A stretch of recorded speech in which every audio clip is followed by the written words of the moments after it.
এটা খুব মিষ্টি আঙ্গুর, ব্ল্যাক হবে কালার। আমার কাছে 60-এর উপরে আছে জাত। আমি 23 সাল হইতে শুরু করছি, এটা নিজে উৎপাদন করতেছি চারা। এটা হচ্ছে জয় সিডলেস, এটা খুব মিষ্টি আঙ্গুর, ব্ল্যাক হবে কালার, পাকলে কালো কালার হবে। এটা সব থেকে মিষ্টি হয় না? হ্যাঁ, এটা অনেক মিষ্টি একটা জাত, জয় জয় সিডলেস এটা। আর এই আঙ্গুর আপনার আমার জানা মতে 200 বছরের উপরে আছে, আমি যতটুকু জানি। আমার কাছে 60-এর উপরে আছে জাত। আগে আরও বেশি আছিল, 70-এর মতন আছিল।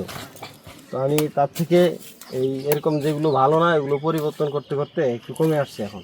আমি 23 সাল হইতে শুরু করছি এটা। 24 আমার তেমন একটা হয় নাই। 25-এ আঙ্গুর আসছিল ভালো, এবার 26-এ আলহামদুলিল্লাহ অনেক জাতেই আমার কাছে প্রায় 25টা জাতের মতন ফল আসছে। 25টা জাতে আপাতত।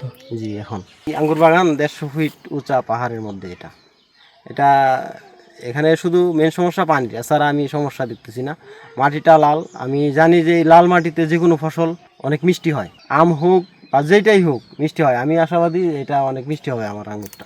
জৈব সার খুব পছন্দ করে, আর রাসায়নিক সার তেমন একটা পছন্দ করে না। রাসায়নিক সার আমি তেমন ব্যবহার করি নাই। রাসায়নিক সার দিলে পরবর্তীতে গাছের একটু সমস্যা হয়। আর এটা আঙ্গুরটা পানি পছন্দ করে না, যে সবসময় স্যাঁতস্যাঁতা আছে না, ওরকম পছন্দ করে না এটা। জি জি, এটা হচ্ছে একেলো। হ্যাঁ, এটাতে এই যে সুন্দর ফল আছে। একেলো না? জি। ড্রাগনের আছে 16টা জাত। আমি চারা উৎপাদন করতেছি সিন্ডিকেটটা ভাঙার জন্য, এবং কম দামে চারা সেল দিচ্ছি অলরেডি, অনেক কম দামে দিচ্ছি। অনেকেই অনেক হাই দামে চারা সেল দেয়, অনেকেই কিনতে পারে না, অনেক গরিব মানুষ আছে। তাদের স্বপ্ন পূরণ করার জন্য আমি কম দামে চারাগুলো সেল দিই। আমি যখন শুরু করছি তখন আমার 5,000 টাকা পর্যন্ত প্রতি চারা কিনা ছিল, এরকম জাত আছে আমার কাছে।